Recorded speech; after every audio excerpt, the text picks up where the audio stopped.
جب گیلیلیو نے مون پر ماؤنٹنس کی ڈسکوری کی نا کہ چاند پر پہاڑ ہیں،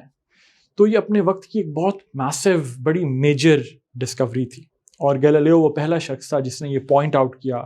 کہ چاند پر ماؤنٹنز ہیں۔ اب حیرانگی کی بات یہ ہے، اور آپ کو جان کے بڑا تعجب ہوگا، کہ جو گیلیلیو کا ٹیلیسکوپ تھا جس سے گیلیلیو چاند کو دیکھ رہا تھا، وہ اس وقت کے باقی ٹیلیسکوپ سے کوئی زیادہ بہتر نہیں تھا۔ جو باقی اس وقت اسٹرانومرز تھے، کیونکہ گیلیلیو ایک واحد اسٹرانومر تو نہیں تھا نا اس وقت کا، جو باقی اسٹرانومرز تھے اس وقت کے، وہ بھی اسی طریقے سے چاند کو دیکھ رہے تھے۔ تو پھر گیلیلیو ہی کیوں تھا جس نے یہ پوائنٹ آؤٹ کیا، یا جس نے یہ ڈسکور کیا کہ چاند پر تو پہاڑ ہیں، ماؤنٹنز ہیں؟ اس کی ایک بڑی مزے کی ریزن ہے، اور وہ یہ ہے کہ گیلیلیو آرٹسٹ اور پینٹر بھی تھا۔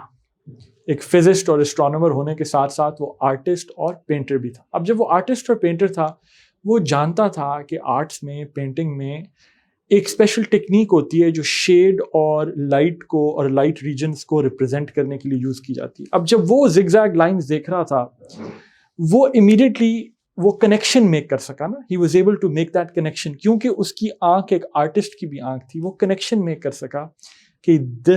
یہ جو مجھے شیڈڈ ڈارک ریجنز نظر آ رہے ہیں، these must be the mountains. اب یہ بڑی امیزنگ ایک بات ہے، بڑی اس میں ایک ڈیپ لیسن ہے ہم سب کے لیے، اسٹوڈنٹس کے لیے، پروفیشنلس کے لیے، ویری ڈیپ لیسن۔ وہ لیسن یہ ہے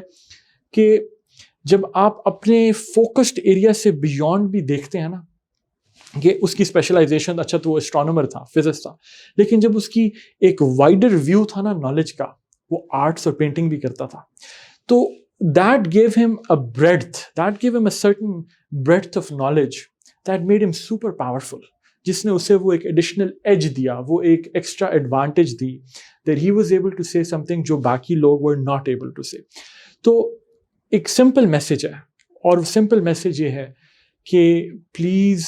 اپنے کریکولم کی 4 کتابوں سے باہر پڑھنا، سیکھنا ضرور شروع کریں۔ مطلب جو آپ کی ٹیکسٹ بک کتابیں ہیں نا، سلیبس کی، کریکولم کی، جہاں سے آپ کا امتحان آتا ہے،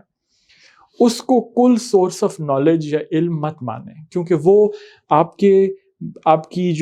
کا جو سوچنے کا انداز ہے، جو آپ کا پرسپیکٹیو ہے، جو آپ کا مائنڈ سیٹ ہے، اسے بڑا